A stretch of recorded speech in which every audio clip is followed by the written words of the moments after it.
Tentukan kita sebagai umatnya juga tidak main-main. Kemudian sekarang ini fitnah datang bertubi-tubi, tidak main-main juga.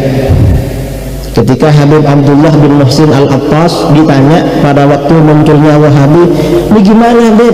Ini Wahabi ini muncul ini semuanya dibunuh, kuburan diratakan dengan tanah. Ternyata apa? Kata beliau, hikamun anzalahallahu ala nas. Ini banyak hikmahnya yang diturunkan oleh Allah kepada manusia. Mengapa? Likai yatawassatu wa ya'tadilu ba'da an kanu malu. Agar mereka ini kembali ke jalan yang moderat, jalan yang netral, setelah sebelumnya mereka ini agak miring. Nah, ajaran Ahlus Sunnah wal Jamaah yang disebarkan kepada bangsa Indonesia yang dimana-mana, dari sejak Wali Songo kemudian para habaib habis itu, ini kan memang ajaran yang moderat. Kata Sayyidina Ali bin Abi Thalib karramallahu wajhah, kata beliau, khairun nas an-namatul awsat. Sebaik-baik golongan adalah kelompok moderat. Mengapa kelompok moderat? Golongan paling baik. Yalhaqu bihim at-tali. Orang yang terlambat biar menyusul pada mereka. Terlambat ini artinya kalau sekarang ya radikal kiri. Radikal kiri, sumbu kepanjangan. Kemudian ada lagi kelompok yang radikal kanan. Wa yarji'u ilaihim al-wali. Lalu kelompok yang hulat, kelompok yang berlebih-lebihan, yang ekstrim, itu agar mundur ke belakang, agar kembali kepada kelompok moderat ini. Nah, ini mungkin terjadinya fitan di akhir zaman ini ya, mungkin karena ada memang saudara-saudara kita ini sudah agak miring-miring, mungkin ada miring kanan, mungkin juga ada belok kiri, ada belok kanan. Nah, akhirnya ya ada fitan-fitan ini agar umat Islam itu sadar kembali kepada jalan yang netral, jalan yang moderat. Dan ini pasti banyak hikmahnya. Mungkin kalau misalnya ini hikmah saja ya, tapi nggak benar juga sebenarnya. Wahabi misalnya, seandainya nggak ada Wahabi, mungkin sebagian saudara kita berlebih-lebihan di dalam hal tabarruk, tawassul, walaupun itu sebenarnya masyru'. Cuma kadang-kadang orang-orang awam itu kan keliru-keliru dalam tabarruk dan tawassulnya itu.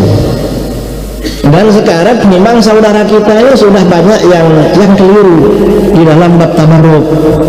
20 tahun yang lalu, 25 tahun yang lalu, kalau kita ziarah ke sebagian makam Wali Songo di Ampel misalnya, laki dan perempuan itu terpisah. Yang perempuan sebelah timur, laki-laki sebelah barat. Belakangan ini laki-laki dan perempuan ngumpul. Jadi kadang-kadang baca Quran sendirian, tiba-tiba dikerumuni perempuan. Sekarang ini. Dan ini ya memang para asatid, para habaib perlu bersuara. Memang ini benar, tapi jangan terlalu begitu. Ini artinya kan memang dari waktu ke waktu memang perlu. Kemudian lagi seperti misalnya dulu karena masa mutakhirin ini hanya merujuk kepada kitab Mu'tabarah, sampai-sampai lupa mempelajari kitab-kitab hadis, mempelajari tafsir. Setelah muncul aliran-aliran Wahabi ini, para asatid sekarang banyak mengoleksi kitab-kitab hadis. Karena apa-apa yang menjadi ajaran Ahlus Sunnah harus dibela dengan itu. Nah, ini poin pertama yang ingin saya sampaikan. Kemudian ini ada beberapa poin ya yang saya catat terkait dengan PR kita pada masa-masa yang akan datang, yang pada masa-masa sekarang ini. Jadi bahwa amar ma'ruf dan nahi munkar itu wajib kita lakukan, dan setiap orang yang mampu. Cuma amar ma'ruf nahi munkar ini harus bijak, kemudian harus mau'izah hasanah, dan melalui siasat yang baik, yang terpuji. Karena kalau enggak, nanti akan ada benturan dari pihak lain dan akibatnya tidak bagus. Ini seperti yang disampaikan ya oleh sebagian Habib Salim Asy-Syatiri berkata, kata beliau, al-ilmu laisa fawqahu hikmah wala siyasah akhiruhu khosasah. Ilmu itu kalau tidak bijak yang menyampaikan, memang di kitab itu ada, cuma yang menyampaikan tidak bijak, kemudian juga tidak siasah ya, tidak mengerti situasi dan kondisi, akhirnya justru kehinaan. Artinya apa? Bisa kerusakan akhirnya. Ini diantaranya. Kemudian lagi ya, nah kemudian lagi, karena memang kehidupan dunia itu bisa hidup dengan ilmu agama. Orang itu kalau tidak punya ilmu agama, seperti di dalam kitab-kitabnya, itu berarti kan orang mati. Maka orang yang tidak punya ilmu agama itu mestinya tidak berhak untuk berada di depan membicarakan ilmu agama, mestinya begitu.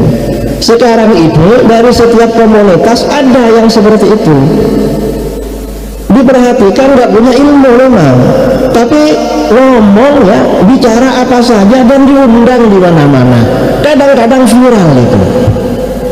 Ini gimana mengatasi seperti ini? Mestinya orang ini masih belajar, bukan ceramah atau bukan majelis atau apalah, atau bikin konten. Kemudian juga yang perlu diketahui, situasi sekarang ini sudah berubah, nggak sama dengan dulu. Karakter masyarakat juga berubah. Kemudian juga berbagai perubahan ini memang melanda semua golongan, yang NU, yang Muhammadiyah, yang apa-apalah berubah. Dan perubahan yang paling luar biasa ya, perubahan yang paling parah ini banyaknya ulama-ulama kita yang wafat. Intiza'ul ilmi bintiza'il ulama. Ulama-ulama yang punya harisma, yang menjadi rujukan, semakin lama semakin tidak ada. Memang pondok-pondok semakin banyak, pondoknya para kiai, pondoknya para habaib semakin banyak. Tapi hasil survei dari dulu, anak-anak pondok itu setelah pulang yang masih aktif dengan ilmunya rata-rata kan 5%. Rata-rata kata kiai-kiai 5%. Dan itu sejak masa ulama salaf. Ada ulama salaf ahli hadis, muridnya 4.000, dipuji-puji sama orang, Masya Allah antum ini khair, senang, nanti banyak yang meneruskan. Itu muridnya 4.000. Kata beliau apa? Nanti murid saya yang bisa melanjutkan saya 4 orang aja sudah bagus, kata. Nggak perlu 4.000, 4 orang aja sudah bagus. Ternyata memang muridnya yang melanjutkan itu cuma 4 orang, padahal jumlahnya 4.000. Nah, apalagi memang pada masa sekarang menyampaikan ilmu di pondok-pondok di mana-mana tambah susah, karena itu tadi perubahan karakter. Saya sering ngobrol-ngobrol sama kiai-kiai di mana-mana. Masalah ya masyarakat kita, ya mungkin juga karena kita juga. Dulu kalau ada santri ngaji dipukul sama kiainya, lalu orang tuanya tahu, anaknya dimarahi. Itu dulu. Nah, sekarang ini kalau ada santri ada di pondok nakal, lalu telinganya disuntik ya, telinganya itu nanti anaknya lapor sama orang tuanya, kemudian orang tuanya nanti lapor polisi, ustadznya dipenjara 6 bulan. Dan ini ada saudara, ada sekarang. Kadang-kadang ini keluhan dari para kiai-kiai ya, para di mana-mana. Jadi kadang-kadang sudah anaknya itu di pondok itu murah, kadang ustadznya biar tetap mondok juga cari dana untuk anaknya. Ini kadang-kadang orang tuanya ketika mengambil ngajak pulang itu kurang perhatian sama gurunya, kurang hormat. Artinya apa? Ketika bikin pondok sekarang itu yang perlu dididik ternyata bukan cuma anaknya, ternyata orang tuanya juga, atau mungkin ustadznya juga sebenarnya. Ini di mana-mana memang. Jadi ini memang perubahan ya, terjadi perubahan.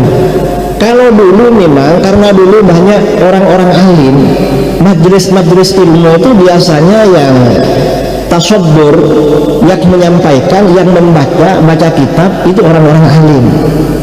Orang-orang alim dan zuhud lah orang-orang dulu itu. Nah, sekarang ini majelis banyak sekali. Ya kita tidak seuzon, karena sebagian dari sahibul majlis itu yang disampaikan tidak sesuai dengan ilmu kadang-kadang. Ini termasuk fitnah pada masa sekarang.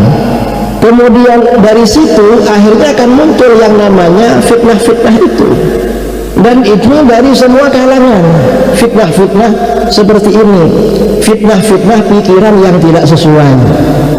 Nah, kalau ada orang menyampaikan pikiran-pikiran nggak sesuai dengan ajaran Islam, nggak sesuai dengan ajaran as-salaf ya, dan ini dari semua golongan, dari NU ya ada, dari Muhammadiyah ada, dari Rabithah Alawiyah ada juga yang begini, dan mereka ini rukun biasanya, yang satu frekuensi beda aliran kok rukun orang ini.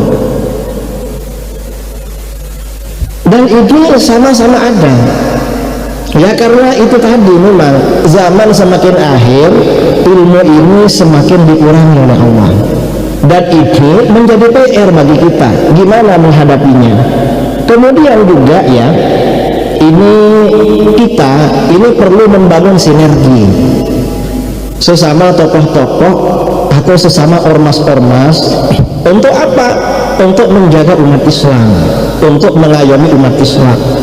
Makanya pesan baginda Rasulullah SAW, alaikum bil jamaah. Kamu itu harus berjamaah, bareng-bareng, jangan sendirian. Kadang-kadang orang ini karena hebat, karena apa, mau sendiri aja. Dan itu kan tidak bisa kan, memang harus ngajak-ngajak itu. Kemudian juga kita ini, terutama yang ahli ilmu, ini memang harus membentuk badan-badan yang melakukan amar ma'ruf nahi munkar secara ilmiah. Kalau di NU itu ada lembaga Bahsul Masail, kalau Muhammadiyah ada Tarjeh, yang mungkin di Rabithah ini ada apalah. Karena hal-hal ya, karena banyak hal-hal, saya ini kan lahir dari keluarga Muhibbin, makanya diberi nama Idrus. Saya heran juga dulu, saya ini kok namanya Idrus, padahal ayah saya, kakek saya ke atas. Saya tanya sama saudara-saudara, gak ada yang namanya Idrus. Ternyata dulu ada Habib Idrus sering keliling-keliling sekitar rumah saya, memang dekat dengan keluarga, lahir diberi nama Idrus. Jadi memang lahir dari keluarga Muhibbin. Nah, yang ingin saya sampaikan, mungkin karena saya ini lahir dari keluarga Muhibbin, kemana-mana sering ditemui habaib memang. Misalnya kemarin bulan Ramadan, waktu di Texas yang menemui saya ini Sayyid Fikri Syahab, waktu di Amerika. Kemudian di New York itu dari Surabaya Reza Al-Habsyi, lalu di Washington DC ada lagi, dan di mana-mana memang.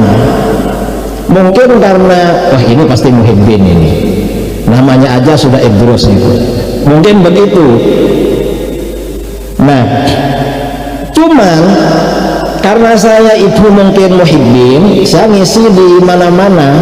Ini sampai sekarang saya sudah 17 hari belum pulang ke rumah. Sebenarnya mau pulang malam ini, cuma Habib Taufik sama Habib Taufik diminta ke sini. Akhirnya sudah nyampe Madura, tadi pagi ngisi di Madura, balik lagi ke Jakarta. Saya kemarin pagi dari Lampung, tadi malam ngisi maulid di Malang, terus tadi pagi di Pamekasan, terus ke sini. Ya besok ya ke timur lagi. Insya Allah mungkin pas 19 hari baru pulang nyampe rumah. Nah, di mana-mana kalau berjumpa dengan daerah-daerah yang memang banyak habaibnya, sebagian orang-orang ini banyak menyampaikan pada saya hal-hal yang berkaitan dengan kalangan habaib. Dan ini sebagian itu memang perlu dijelaskan. Seperti yang kalau terjadi di NU itu kan namanya basul masail. Setiap ada persoalan, biasanya ustadz-ustadz, para kiai kan basul masail. Ini sebenarnya bagaimana? Nah, sebenarnya saya perhatikan di kalangan para habaib masalah-masalah seperti itu ada juga. Dan sampai sekarang ini belum ada basul masail atau fatwa atau apa yang begini ini hukumnya bagaimana sebenarnya. Banyak terjadi.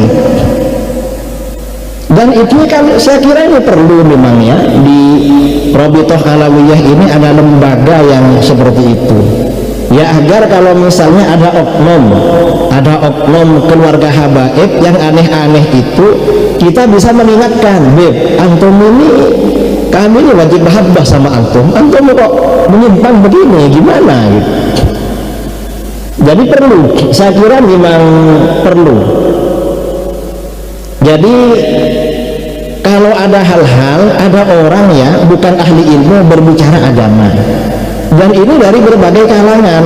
Nah, kalau di setiap kelompok, misalnya termasuk di kalangan habaib, ada yang memperhatikan isu-isu yang seperti itu, mungkin itu mudah mengatasi yang berkaitan dengan masalah-masalah seperti ini. Nah, ini saya kira ya beberapa hal yang perlu saya sampaikan, masukan-masukan, karena hal yang seperti itu juga perlu menjadi masukan pada kelompok-kelompok lain.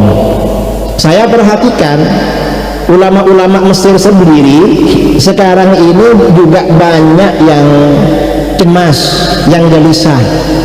Mengapa?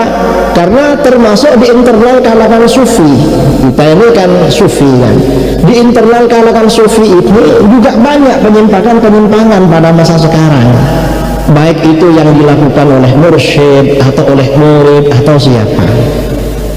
Dan ini saya kira terjadi di semua kalangan, di mana-mana kalau diperhatikan. Jadi ini saya kira ya hal-hal yang perlu saya sampaikan, karena memang juga perlu ya di kalangan para habaib ini perlu disampaikan.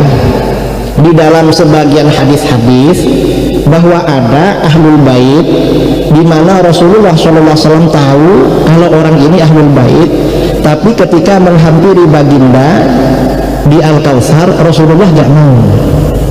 Itu perlu disampaikan juga, karena ada yang seperti itu. Yang seperti itu ini sebenarnya bagaimana di dalam keterangan hadis-hadis sahih itu. Mengapa? Ya biar itulah fitnah-fitnah yang terjadi seperti pada masa sekarang ini bisa cepat selesai. Tapi yang memang akhir zaman ya selesai, mungkin nanti pindah fitnah lagi. Dan fitnah ini hampir merata di mana-mana di Indonesia.